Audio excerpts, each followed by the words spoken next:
Let's get into it with tonight's panel. The Federalist senior editor, Christopher Bedford, Democratic strategist, radio host, and Fox News contributor, Leslie Marshall, and Independent Women's Forum senior fellow and District Media Group president, Beverly Hallberg. Great to see one and all of you. Christy, you first. It just seemed like the mandatory wearing a mask indoors in Los Angeles County, parts of Nevada, and the like. The reason the market sold off yesterday is because investors are worried about these power-hungry politicians bringing back lockdowns, bringing back restrictions, trying to hang on and cling to all the power that they rung up or built up over the last year and a half. Yeah, out of all the things that they've brought back, Dagan, some of which have really inconvenienced a lot of people, are actually just taking away people's liberties once again without any goalposts. One that brought some lightheartedness to the matter was the repetition that the governor of Florida, Ron DeSantis, was going to kill everyone in Florida with his open policies. To see that one resurrected was just unbelievable after every single doomsday prediction that's gone through. So the good news for the Delta variant in the American population is that because so many of the elderly and the vulnerable have received vaccination in this country, which even if you do catch it, will make it a lot less severe, it seems so far. Because of that, the death rate is simply not following. Right now in the United States, the death rate for COVID-related diseases is less than 1/5 of heart disease, less than 1/5 of cancer, significantly less than car accidents, even less than Alzheimer's and some diseases which are terrible but don't take that many lives. The idea that they're trying to pull this back is completely unsurprising. I'm surprised that we've been able to get so free so far so quickly, given their love of control. But there is a real hesitation in the American people, and so long as they are going to crush information and dissent, I think that will continue. Leslie, is that because you're bringing back a mask mandate? Where are you? You're in Los Angeles County. They're bringing back the mask mandate for even people vaccinated indoors. How does that encourage people to get vaccinated? First of all, here in Los Angeles County, we look to science and to doctors, and it's the healthcare workers whose liberties have really been infringed upon this past year and continue to be when people don't want to mask up, don't want to get vaccinated, or don't want to social distance. And that's what we're seeing again, the numbers surging. So we in Los Angeles County, most of us here, myself included, we don't have a problem masking up. Remember, the scientists, the physicians have said the Delta variant is stickier in the lungs. And even though you may not die, people who are not vaccinated, who make up between 95 and 90% of the hospitalized patients throughout the country right now, we have people 30 to 55 who are hospitalized in ICU on ventilators. We have 2 children on life support in Mississippi. So, you know, people may talk about, oh, you know, my liberty's being infringed upon. But at the end of the day, we are supposed to all be in this together. This is not and should not be political. This is a pandemic. It never went away. We never got rid of COVID, and we were told from the beginning that this virus, because any virus does, the reason we keep having new flu shots, a virus mutates, and we know a virus is going to mutate in order to survive, and that's what it's doing. Well, we're hoping that it mutates so it might be contagious, but it becomes much less deadly in that fashion, Beverly. But the issue is there are 3 prominent vaccines right now. And so you're asking vaccinated people to protect people who choose not to get vaccinated. So at some point, it's like, I choose to get vaccinated, but you have the vast majority of elderly people who are most at risk vaccinated. It's about 80% fully vaccinated over the age of 65. If you're talking about the very elderly, it's about 90%. Yeah, it has been the elderly who have realized the risk that they have and have been vaccinated. I am pro-vaccinations. However, I am in the camp of unvaccinated, and here's the reason why. This is why open information is so important. Part of it is I have antibodies. I'm also a long hauler. I've been dealing with the effects for quite a few months, but I also have an autoimmune disease, and I want to know what this vaccine could mean for an autoimmune disease. I was very encouraged to see Moderna come out today and say they're going to do a clinical trial for pregnant women. What does this mean for miscarriages? What does this mean for babies if their birth mother did receive the vaccine? I think what the American people are asking for is just give us more information. The media have tried to make this about these are Trump supporters who are not taking the vaccine. The data does not prove that. I think what Americans want is just more transparency, and the masks fit into this. They've been told so many things over the years or over the past few months, and I think what Americans are saying, let me make a choice for myself, and I'll just say this to you, Dagan, I know you're vaccinated. As an unvaccinated person, I don't expect you to wear a mask. I realize I'm taking my health into my own hands. I also had COVID recently. I had it in March. I went ahead and got vaccinated, but there wasn't any middle ground for people who had antibodies. It was either, like, if you wanted to go to a concert here in New York City, it was you're either fully vaxxed or you're some anti-vaxxer. And open communication about this, like just to dismiss people who question or want more answers about a vaccine, to dismiss it as misinformation, does nothing to convince them to get vaccinated. And I'll point out to the 2 NFL teams that were not even 50% vaccinated. I will point out to the 30% of illegal migrants at the border who were refusing to get vaccinated. They weren't getting that from Facebook.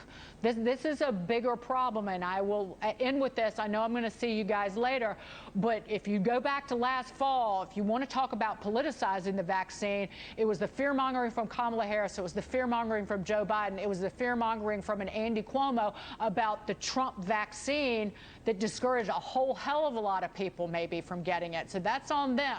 Maybe you wonder why you missed your target on the vaccines. Look in the mirror. Panel, we will see you shortly.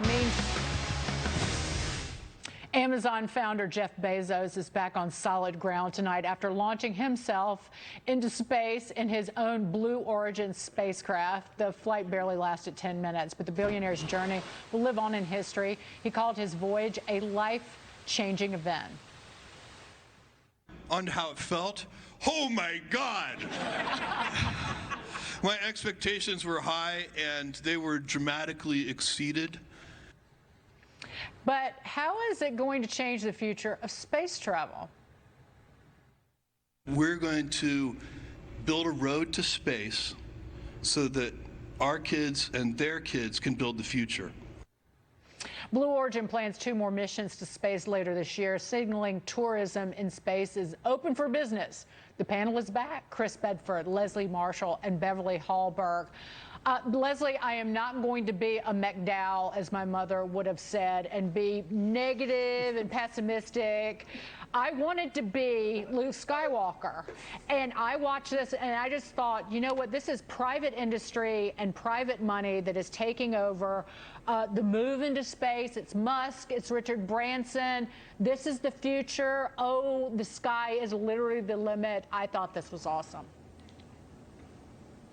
Okay, Dig, and then I'll be your pessimist and naysayer. Okay, maybe it's the liberal in me, girl. But here's what I'm thinking. You know, I'm looking at pictures online, and somebody's like, "This is a billionaire going to space, and this is somebody in a dumpster looking for their meal." Richard Branson, Jeff Bezos. You know, in the Bible it says, "To whom much is given, much is expected." A bit of a paraphrasing of Luke there, and that's how I was raised. I will never have that kind of money, but if I did, you can bet space is not where I'd be going. Dolly Parton, and I know you love her, Dagan, Dolly Parton gave $1 million to help create and invent and find a vaccine to help people because people were and still are dying from COVID. Leslie, that would be money better Bezos spent than going to space. At the event, okay, space, you want to be afraid of what China is doing in terms of the space race and our military. And be optimistic about what we're going to discover in space, where it's easier to harness solar energy, for example. And Chris Bedford, at the end of this event, I can't believe it's like the world's worst midlife crisis that Jeff Bezos is suffering. But I can't. He gave $100 million to Van Jones in a Courage and Civility Award, and everything about it was inspirational. What about inspiring kids to like achieve? It's like you look to the skies and into space, and it makes you want to do anything. What about that?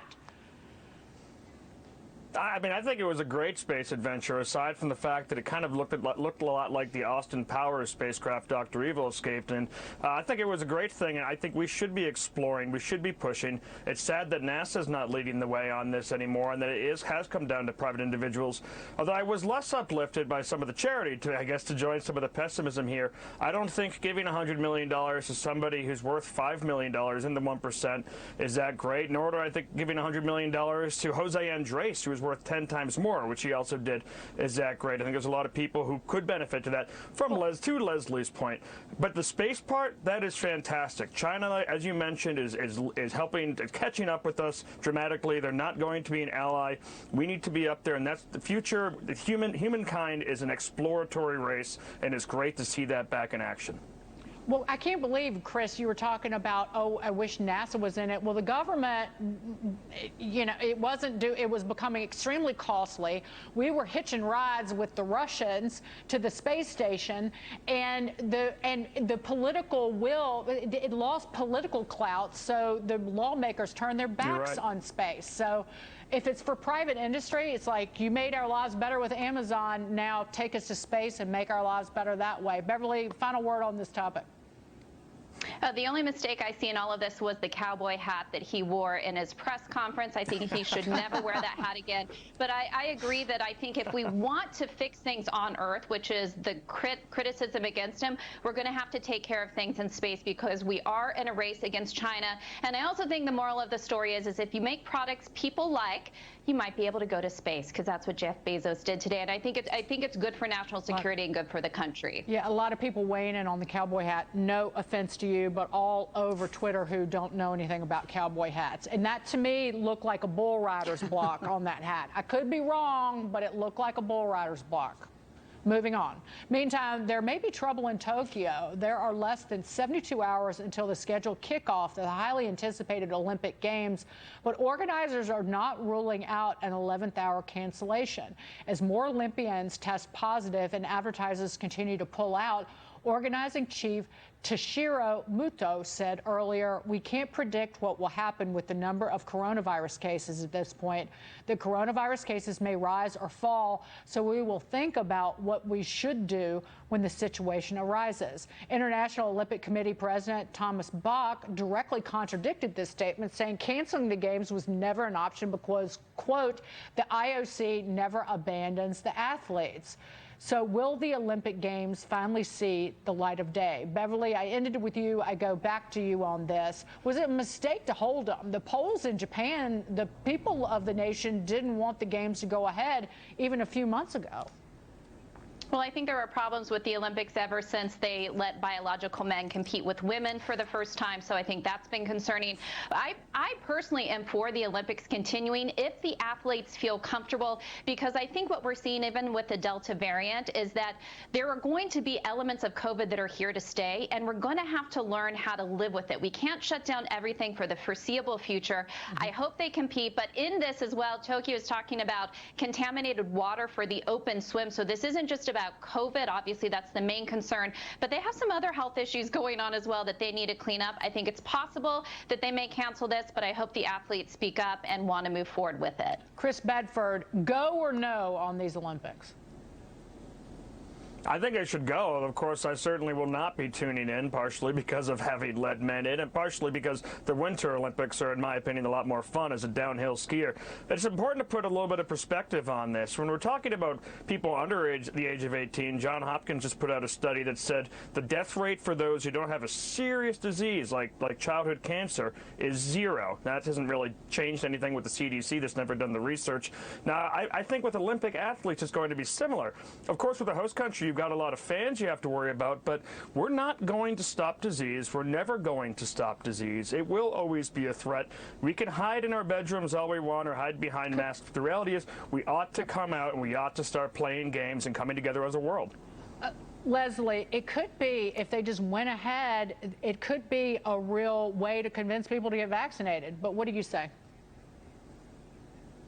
I don't think it's going to convince people to get vaccinated. Honestly, I don't want the athletes to be at risk, but these people have trained so hard, not just Americans, but other athletes worldwide. They've trained so hard for this. There have been delays after delays because of the past year and a half in this pandemic. So if the athletes want to go ahead with it, then I think the show should go on.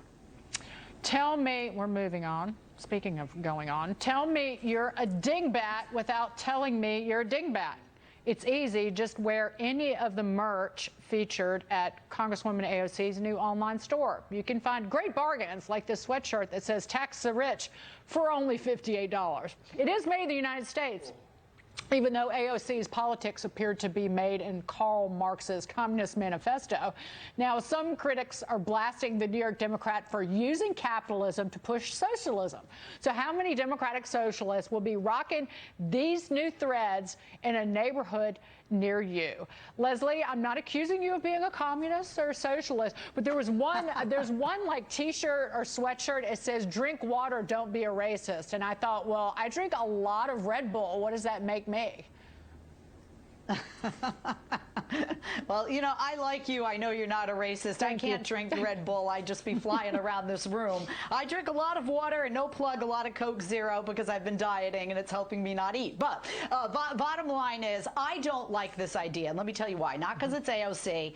I really don't like Democrat or Republican elected officials in our nation's capital becoming celebrities, whether it's AOC, hello, Matt Getz, and MTG. I'm talking to you, too. Everybody's out. They're writing the books. They're on the tours. They're coming here to Los Angeles, even though they don't represent anybody in this state. Stop it. You were elected to represent your district, to pass legislation that benefits the people that voted for you and the legislation that these people want. Hakeem Jeffries has talked about this before, and I agree with him on that. Stop. Leslie, with AOC, with the red lip and the slick, slick ponytail, it's too late. She's really famous. Beverly, what do you say? Yeah, when I look at this, I think it's laughable that she claims she doesn't like capitalism because, and this is her reason why, she said, because I donate the money. But the reality is if you do market a product and you do sell it, regardless of what you do with the profits, that is capitalism. If she really wants to promote socialism, here's my idea to her. Take that tax the rich sweatshirt and make it free, just like she wants to make healthcare free and she wants to make college free. Just make all her products free. So that would be my suggestion if she really wants to promote socialism. Chris, I said on the 5 that I would be down if she was selling a Cuba Libre hat or a t-shirt, but I guess not. I mean, the thing with this is it's just out of Marx's playbook. It makes perfect sense and is totally in line. The communists have always said that the capitalists would sell them the rope with which to hang them, and that's what capitalists have always done. They're just trying to make a buck. And right now in our country, we have a corporate class and a capitalist class who are at the very top. They're generally in favor of her policies. They're generally don't even consider themselves, some of them, citizens of America. They consider themselves citizens of the world or citizens of space. This seems to make perfect sense. And a lot of the American people, sadly, we've bought into this. Now, what AOC did say, though, when she was trying to put down Sean Spicer and say that this is not socialism, this isn't capitalism, because she's not trying to destroy the environment or kill people or destroy lives in order to get what she wants. I think she should check out the 100 million dead in China or the 20 million dead in the Soviet Union and the completely destroyed environments of those two communist countries to show that communism is an extreme threat to the environment, an extreme threat to people. And she's right. The capitalists will sell her the rope. Well, look at Cuba. That's what I was saying. Make her admit what a disaster Cuba has been and what the communist regime there has done to the people. They're literally starving them to death. Oppression, violence, and they're struggling. And the regime there has been exporting doctors. There's a scabies epidemic that could be treated with just regular medicines, and they can't do that, but she's humping this merchandise on her website. Anyway, thank you guys. Chris, Leslie, Beverly.